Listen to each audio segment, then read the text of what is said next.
My younger brother and his wife moved in with my parents last month. And my mom called me 3 days later to say I still need to send money every month. Not less money. Not a conversation about splitting things differently, now that there are more adults in that house. Just the same amount, same due date, same tone she uses when the answer is already decided, and she is just letting me know. I have been sending money home for 5 years. 5 years, every single month, without missing once. When I moved to Seattle at 28 for a job at a financial analytics firm, my dad told me his back had gotten worse, and he couldn't handle full shifts anymore. My mom said they were struggling. I had just gotten my first real paycheck, and I said yes without hesitating. $600 a month, set up as an automatic transfer, so I never had to think about it. 2 years later, my dad retired completely, and the amount went up to $900 because insurance costs had changed. I did the math last week for the first time. 900 times 60 months, $48,000. Sent home to Nashville while I built my life in Seattle from scratch. No help, no safety net, no phone calls asking how I was holding up. I do not regret helping my parents. That was never the issue. The issue is what I found out this week.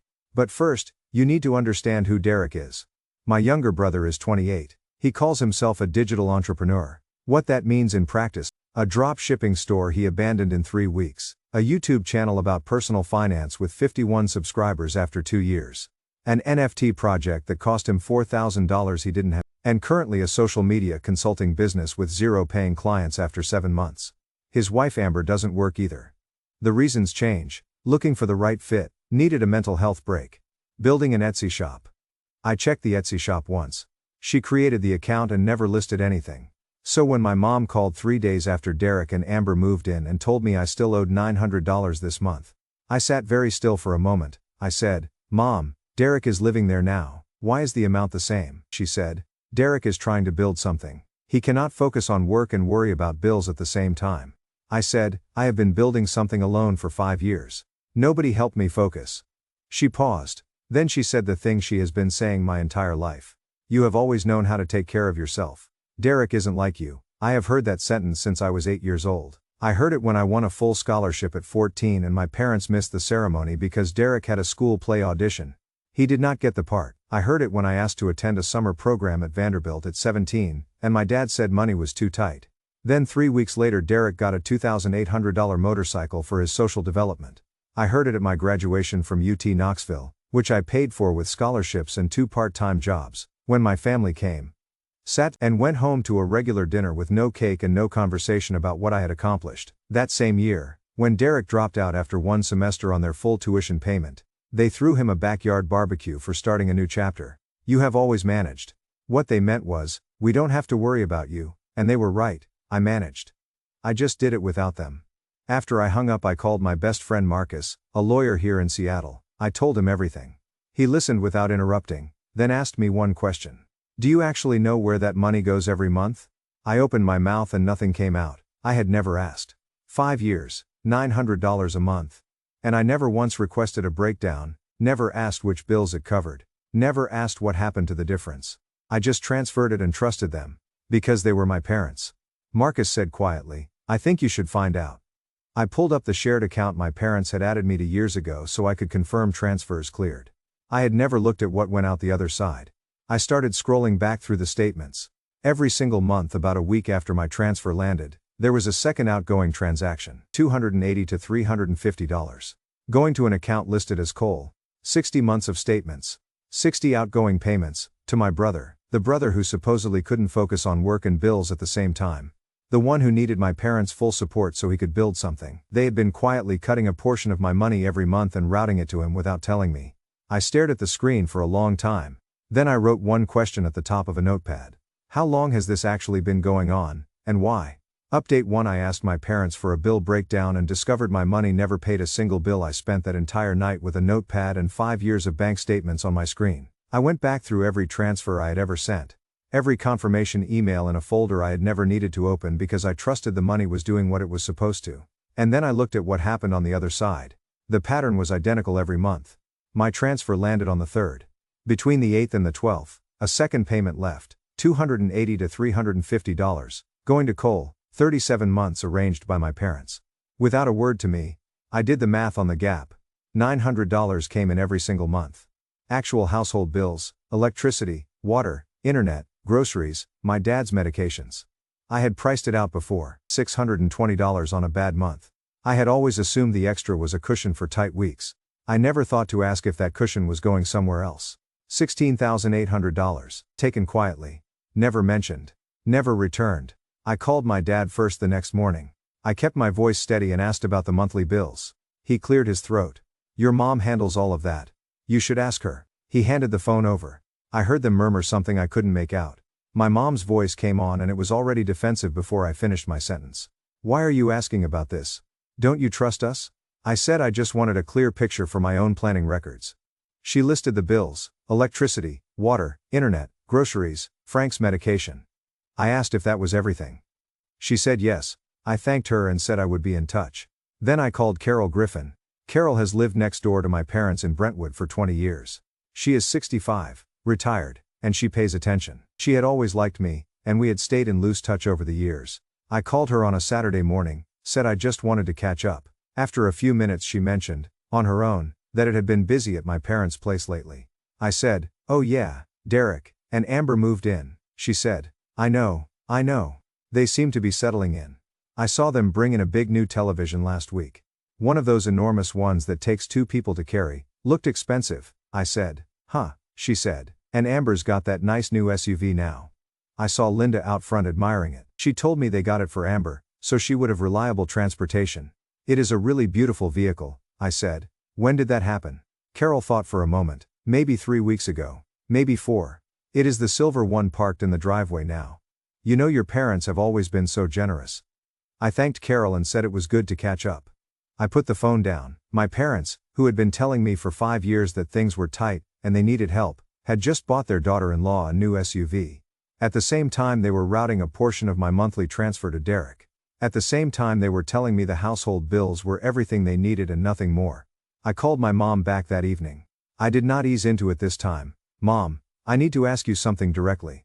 I have been going through the shared account and I can see that every month, about a week after I send money, a payment goes out to an account under Derek's name. Has part of my transfer been going to Derek?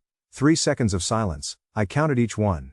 Then she said, we only helped him a little. He has been struggling and we wanted to make things easier for him. I said, you did that without telling me. For at least 3 years, she said, you always have enough. You are not going to miss it. Derek is different from you. He needs more. There it was, the same sentence in a slightly different order. He needs more. You have always managed. Derek isn't like you. I had been hearing that combination my entire life and every single time it was the justification for taking something from me and quietly giving it to him without ever asking. I said, I am not sending money next month. Or after that. She said something about family obligations and how I was being unreasonable. I told her I needed time and would be in touch. I hung up and sat still for a moment. 3 days later my phone buzzed with a credit monitoring alert. I almost ignored it, but when I stopped at a red light and glanced at the screen, I stopped breathing for a second.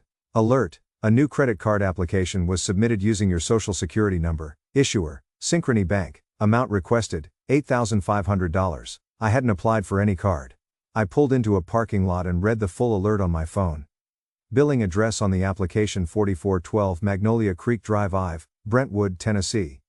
That is the address of my parents' house in Brentwood. Someone at that address had just tried to open a credit card in my name. Update 2: my brother used my identity to open credit cards and my parents knew I sat in that parking lot for 20 minutes without moving. At 11:30 that night, I opened my laptop and pulled all 3 credit bureau reports. Equifax, Experian, TransUnion. I had not checked any of them in over a year because I had no reason to. I paid my bills on time, had no debt, and wasn't the kind of person who needed to watch these things closely. I was wrong about that. It wasn't one card. 3 separate accounts had been opened using my name and social security number over the past 14 months. Total credit limit, $22,500. Total already spent, $19,200. I went through the transactions. Electronics at Best Buy Nashville, restaurant charges near Brentwood. A hotel in Cancun, Mexico. Flights for 2, a 9-night resort stay. Every billing address, my parents' house on Magnolia Creek Drive. On one card, authorized user, Cole. I called Marcus at midnight. He answered on the second ring.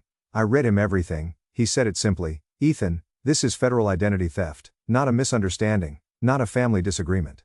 Someone used your information to open credit accounts and spent $19,000. That is a federal crime.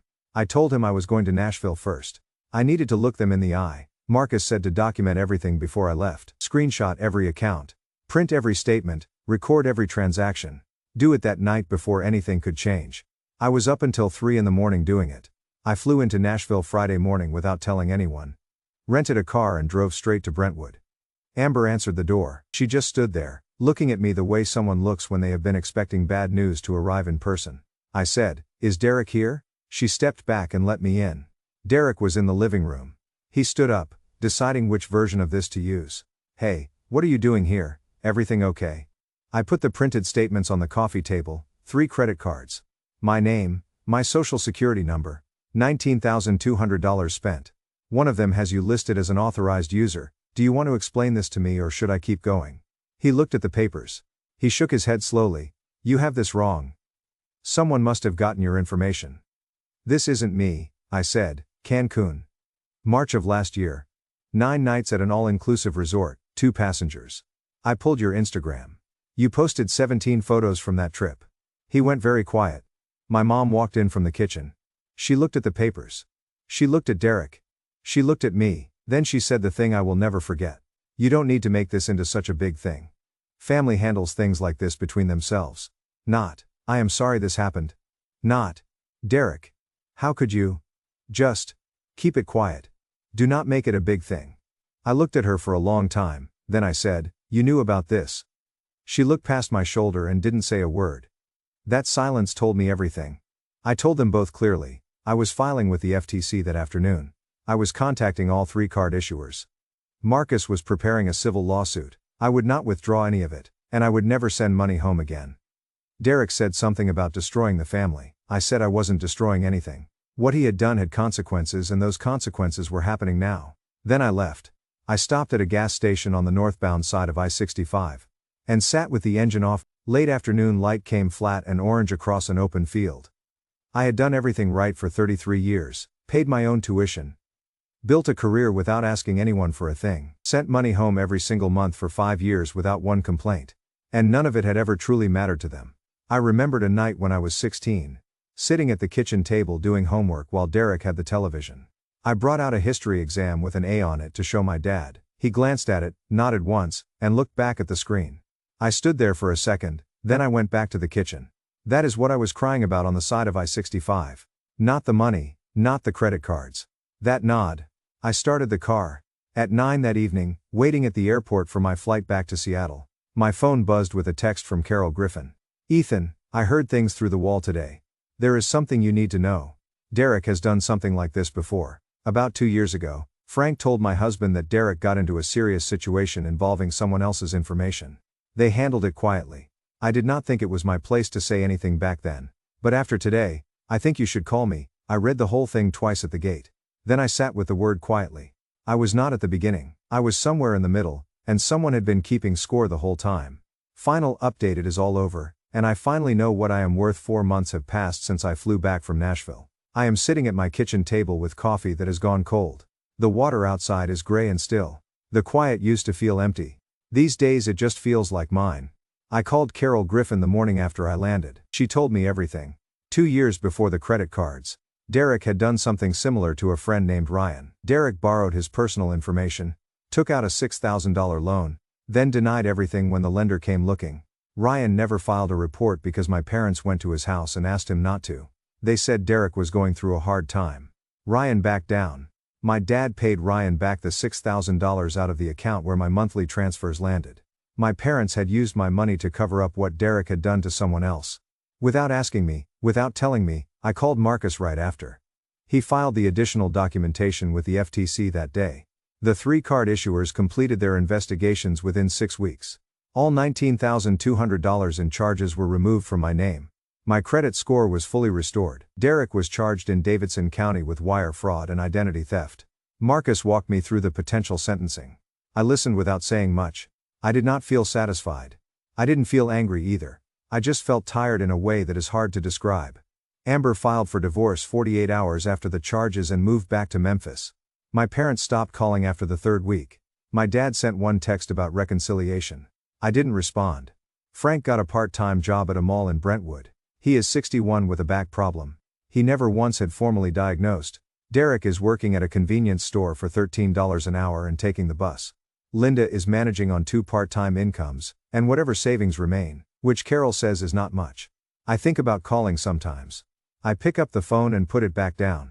Not because I am angry, because somewhere around month 2 I understood that what I had been trying to earn my whole life was never actually on offer. I wasn't walking away from a good family that had made some mistakes. I was stepping back from something that had never been healthy, and the only reason it lasted so long was because I kept showing up. 3 months after Nashville, I got a handwritten letter from Ryan. We had met once, years ago at a cookout at my parents' house. He said Carol had told him what I had done. He wrote that he had spent 2 years ashamed of what Derek had done to him, like it had been his fault for trusting a friend. Watching me refuse to stay quiet made him realize he didn't have to either. He filed a police report the week before writing to me. He thanked me. I set the letter down and looked out the window. I had gone to Nashville to protect myself. The idea that it could give someone else permission to stop being ashamed hadn't crossed my mind. I still have the letter. I was promoted to principal analyst 3 months ago. 22% salary increase. My manager said I was one of the most consistently reliable people on the team. I thanked her and meant it. Being called reliable here felt nothing like how it had felt at home. Here it was just a compliment, not a reason to ask more of me and give the credit elsewhere. I bought a Subaru Outback in Forest Green because I liked it, which was a new kind of reason for me to buy something. I take it to Olympic National Park on weekends, and walk around in the trees and do not think about very much at all. I started seeing a therapist in Capitol Hill. I expected to spend most sessions on Derek and the money. We have spent almost no time on any of that. What we talk about is a kitchen table when I was 16. A 1-second nod, and what I built my sense of self around afterward. She asked what I would have needed to hear from my parents. I thought about it and said, just that I was enough. That doing well was worth celebrating for its own sake. I met someone named Diane. She teaches science at a STEM school in Bellevue. We met through a hiking group. I told her the whole story one evening while it was raining. She listened without interrupting. When I finished, she was quiet for a moment, then said, "And you still turned out to be a kind person." That is genuinely hard to do. I thought about those words for days. My mom sent one email last week to an old account I still check occasionally. She said she hoped I would find it in my heart to forgive the family someday. She said family was the most important thing. I typed one sentence and hit send. I have forgiven you, but forgiveness does not mean I am coming back. I closed the laptop, put on my jacket, and drove out toward the Cascades. The light along the ridge line was doing something extraordinary, and I thought about nothing that had anything to do with Nashville at all.